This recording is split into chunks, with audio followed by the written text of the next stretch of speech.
ভারতের no এক্সকেপ zone যেন মারাত্মক একটা মিসাইল। খবরটি খুবই গুরুত্বপূর্ণ, কারণ বিষয়টি সরাসরি এখন চীনের মিসাইলের সাথে যুক্ত। ভারতের উপর এই অভিযোগ আনা হয়েছে যে ভারত তার নো এক্সকেপ জোন মিসাইলের জন্য চীনের সবচেয়ে মারাত্মক মিসাইল চুরি করে নিয়ে এসেছে। তো চলুন খুব দ্রুত আর সহজ কথায় আপনাদের পুরো খবরটিকে জানায় বিস্তারিতভাবে। তো এই খবরের শুরুটা অনেকটা এভাবে হয়েছিল যে হঠাৎ করে প্রকাশ পায় ভারতের অস্ত্র MK1 মিসাইলের রেঞ্জ এখন 160 কিলোমিটার হবে, অথচ এর আগে পর্যন্ত বিশ্বের এটা জানা ছিল যে অস্ত্র MK1 মিসাইলের রেঞ্জ মাত্র 110 কিলোমিটার। এখন প্রশ্ন ওঠে যে ভারত কিভাবে মিসাইলের ডিজাইনে কোনো পরিবর্তন না করে এর রেঞ্জ 110 থেকে 160 কিমিতে পৌঁছে দিল, যেখানে 160 কিলোমিটার রেঞ্জ থ্রো অস্ত্র MK2 মিসাইলের হওয়ার কথা ছিল। কিন্তু এখন অস্ত্র MK2 মিসাইলের রেঞ্জ 240 কিলোমিটার বেশি হতে পারে এবং অস্ত্র MK3 মিসাইলের রেঞ্জ 350 কিলোমিটারের ওপরে চলে যেতে পারে।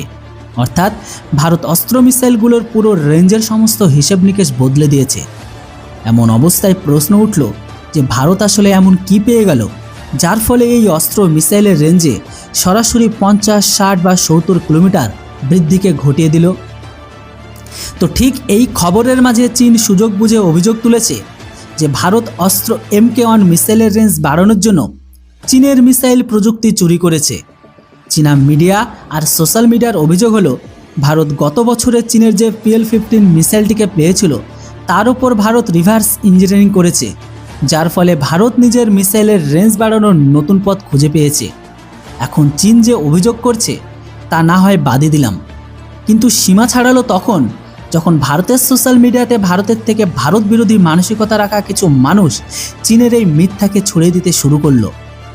ভারত বিরোধীদের সোশ্যাল মিডিয়ার বক্তব্য হলো যে ভারত চীনা মিসাইল ধার করে নিজের মিসাইলের উন্নতি ঘটিয়েছে।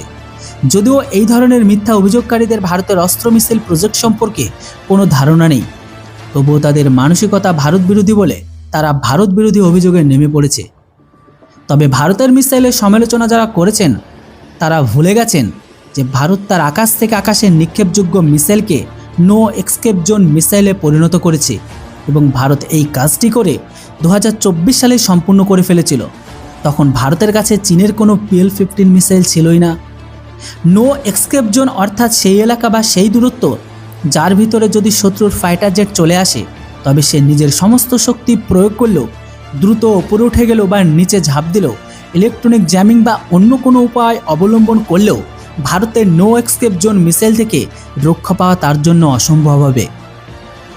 ভারত তার মিসাইলকে লং রেঞ্জ এবং নো এক্সকেপ জোন বানানোর জন্য অত্যন্ত শক্তিশালী ডুয়াল পালস আর মাল্টিপল ইঞ্জিন তৈরি করেছে, যার ফলে ভারতের মিসাইলের রেঞ্জ যদি 160 কিলোমিটার হয় তবে পুরো 160 কিলোমিটার পর্যন্ত সেই মিসাইলের পূর্ণ শক্তি বজায় থাকবে।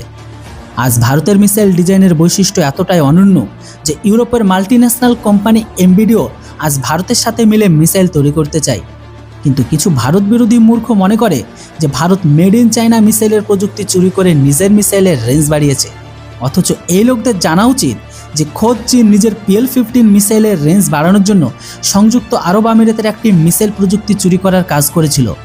তো যেটাই হোক, পুরো খবরটি শুনে আপনাদের কি মনে হয় যে চীনের মালের চীন নিজেই ভরসা পায় না, সে মালের ওপর ভারত কি কখনো রিভার্স ইঞ্জিনিয়ারিং করতে পারে? কেননা আমাদের দেশের বা আমাদের স্বদেশী অস্ত্রের উপর আমাদের যথেষ্ট ভরসা আছে, আর বিশেষ করে মিসাইলের উপর নো ডাউট। বাকিটার উপর আপনাদের মূল্যবান মতামত কমেন্ট সেকশনে লিখে জানান। Thanks for watching. জয় হিন্দ, বন্দে মাতরম।